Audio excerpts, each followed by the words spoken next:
Hi, Matthew here. In this video, I'll be talking about or answering the question of what a sage is, um, and I will be also going to the question or the topic of do ancient people have more wisdom, greater wisdom, and understanding of the world than we humans do today? So a sage is, by the ancient definition, and I think this still applies today, someone who transcends the the level of understanding, transcends the normal level of understanding, transcends ideas, concepts, and the way that someone would normally look at a life, essentially.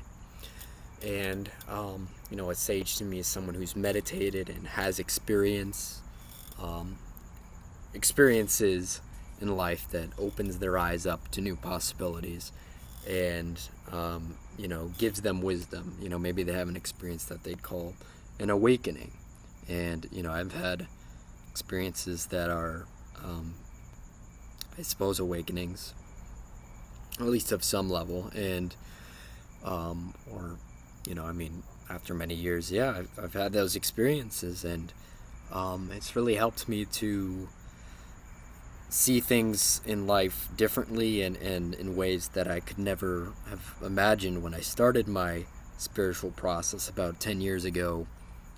What, like what I would come to realize, come to learn, and understand about reality.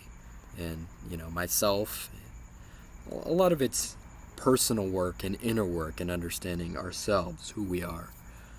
And that's certainly, if you want to understand, Buddhism and things like that, a lot of it comes down to, you may not like Buddhism, you may not understand Buddhism, but it's really got a lot in common with other, why anyone would really seek spirituality, or I guess, yeah, realize spirituality.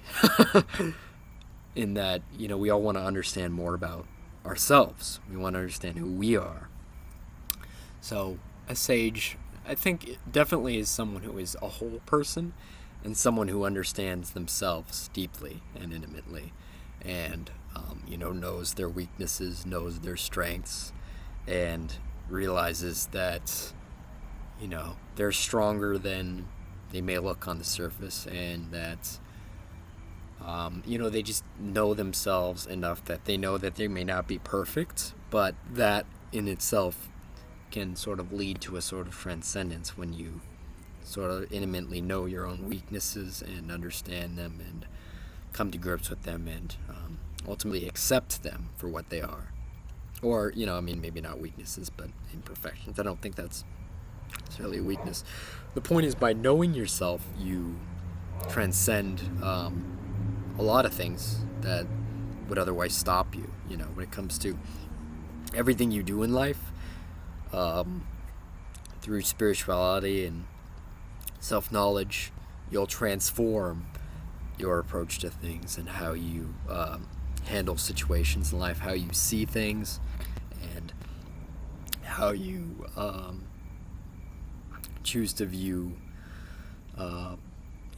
everything, or view, um, like, what's the difference between someone who views something negatively and someone who views something positively? Well, usually a more positive person uh, sometimes will be a very spiritual person, or be touched in a spiritual way. Even if they don't think they are, you can still have an aspect of spirituality to yourself, which is interesting when I first heard that. But yeah, um, and this can be through meditating a whole bunch of times, for example, or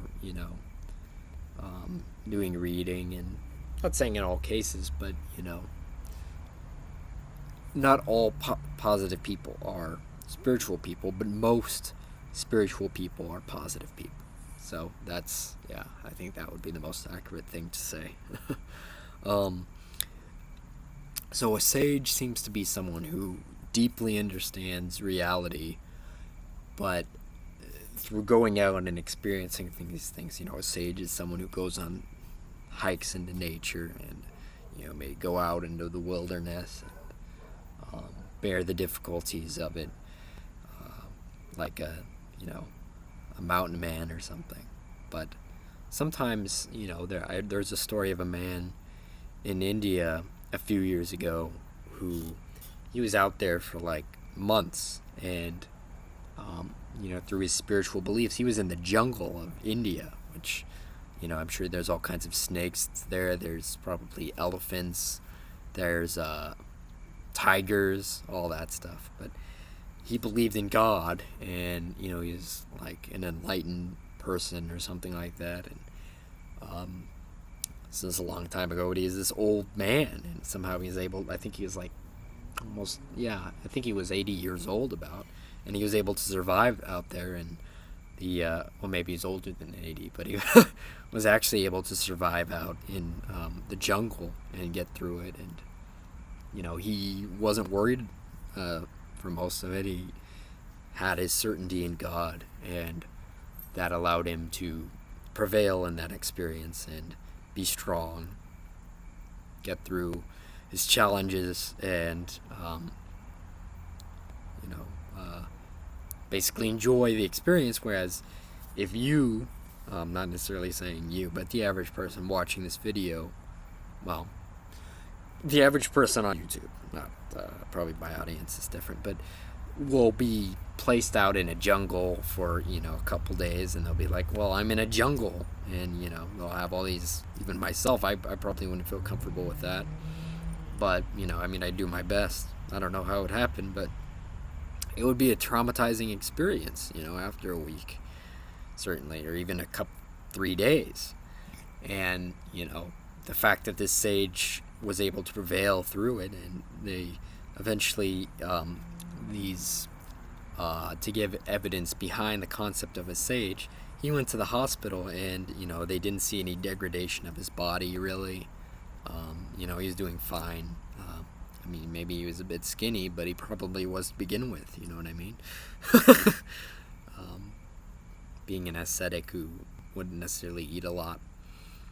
Well, anyway, so that's what I got out of that story, and it really is evidence behind, if you believe in God, if you believe in a higher power, and you meditate and you do the spiritual things and you work toward, let's say at 50 you're a sage, then what an accomplishment. That's amazing. Good for you. So but I'm not saying that it's easy or that there's any definitive word on what a sage is, but I think a sage is someone who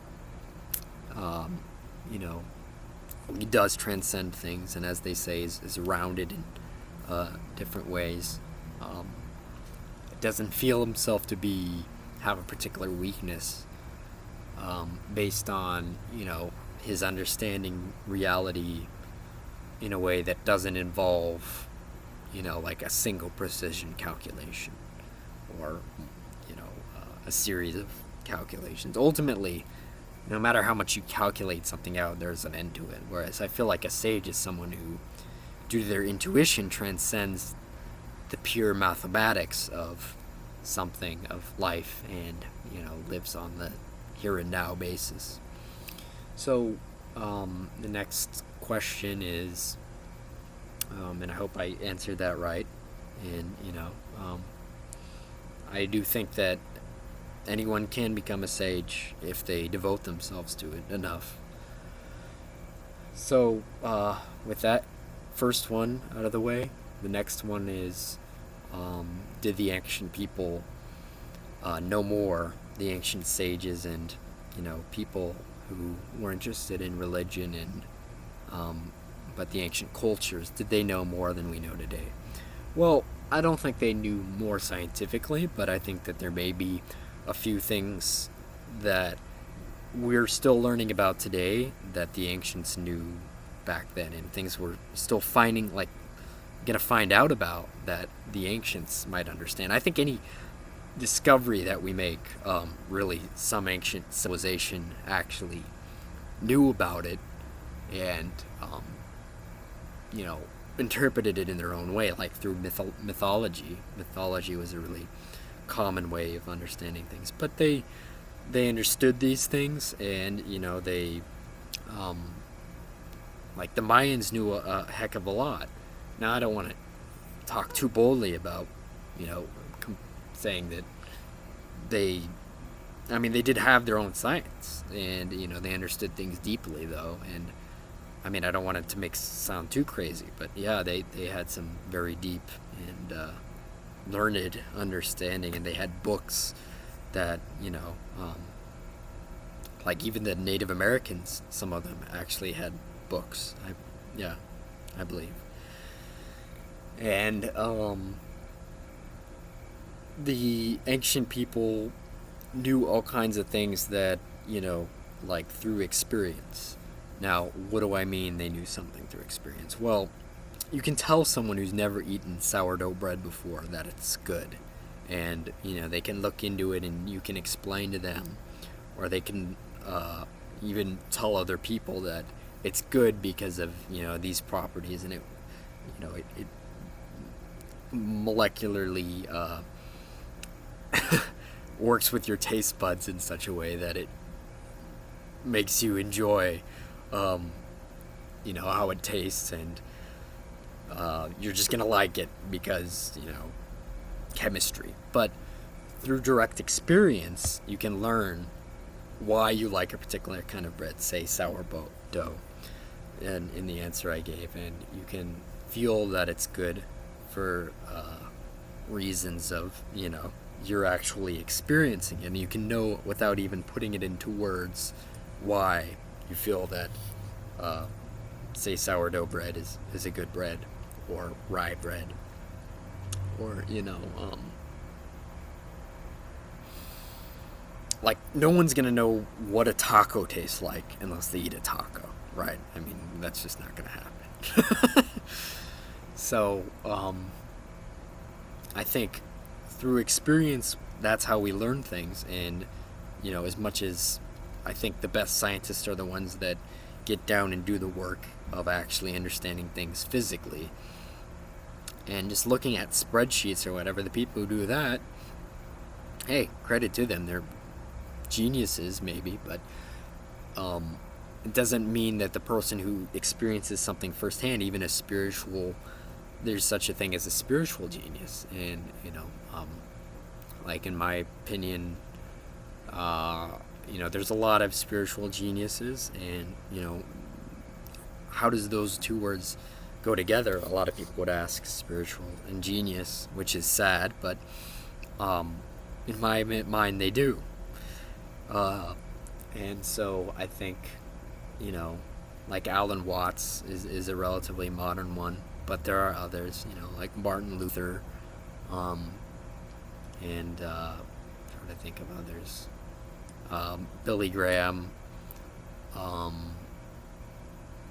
There's so many spiritual geniuses which have really influenced our society and the way that it works, and people's happiness certainly as much as any science has. I don't think that just because science is great in its own right, and it's good, but spirituality and experiential understanding is what I'm getting at here, can lead to probably the greatest happiness of all. Because this is particularly applies now when when we alienate ourselves from nature, we alienate ourselves from life, we're really holding ourselves back, and we're just not like if you're spending 3 hours a day on Facebook and you're not going outside, you're wasting your life away, right? If you're spending 3 hours a day watching TV, that's kind of a waste. Hopefully something is learned, but I'm just saying, get out there and experience things and understand life through the means of your eyes and your ears and your touch and your taste. And life, as I heard recently, is about going out and experiencing things. I'm not saying you have to do crazy stuff, but go out and learn the world inside out, so to speak. So yeah, go out and explore the world, right? And so yeah, I think that in terms of getting back to the ancients, they knew how to make fire. They knew how plants were beneficial. Native Americans naturally knew how plants would help us to heal. They also knew how to use their voices to map out an area. They knew how to communicate and be at peace with one another. I mean, something we really never figured out since wiping them out. Maybe the Native Americans could have taught us how to. I mean, since we lessen the numbers of Native Americans, we'll never find out the secret of how they got along so peacefully. But I think I can tell you what it is, and that's they had a direct connection to the ground, to nature and life, and by being next to water, they knew how to grow crops. And I'm sure that a Native American could grow corn like a Mexican just as well as anyone can grow corn today, even with GMOs. Now, what else did they learn? Well, they knew how to make stone perfectly. How can you know how to make stone perfectly unless you have like a computer or something today? I mean, would you be able to do that? It would be very difficult for someone to make stone in the modern era without consulting or talking with a native, an ancient person who really was into stoneworking, and I think they, their language had a beauty to it, and you can see the spiritual connection these people had. Now, as for the land, I think the key way that we know that there was something special the ancients knew, the ancient sages, and even just some ordinary people, was they had a direct connection to the land and the sea and all the elements, and like druids, they knew nature well enough that they trusted it, and they never had to doubt it. How many times do humans doubt nature in a day? Now probably like millions of times, or hundreds of thousands of times. Now, what do I mean by that? Well, I'm not saying that people think that we're doubting nature, but we're relying on things that imply that we don't trust in nature, which makes sense. That's how we live now. But there's no way we can get back easily to how things were before. So I think it's important to go out there and go on hikes and feel nature, connect with nature for how it is, and transcend your ordinary culture and consciousness. And so I'm saying, that's what we can learn from the ancients. When I was talking about that before, that's what I meant. They also knew things like the Romans knew how to build an aqueduct. They knew how to, make basically napalm, which is a destructive thing, but, still harnessing the power of, elements in nature itself. And really, what is a chemical? Well, a chemical, or what is like an element on the periodic table? Well, we get that concept from those chemicals, or, well, maybe they're not. Those elements are, we're talking about them in the same way that the Greeks talked about, fire, water, earth, and air. And they knew, a lot about reasoning. The Stoics in the Greek, the Roman and Greek Stoics, they knew that by understanding everything we have, we don't need all the things that we may want, because we can be happy with what we have. So thanks for listening, and be thankful for what you have, and apply a stoic viewpoint. I think I'll make another video on that soon. But I really enjoyed making this video, and I think that the ancients can teach us so much, that they were able to get along with out the modern technology we have. We really have to respect them, even being able to have clean water. I mean, could you do that? I would have trouble doing that. So I appreciate watching, like the video, and have a wonderful day. Take care.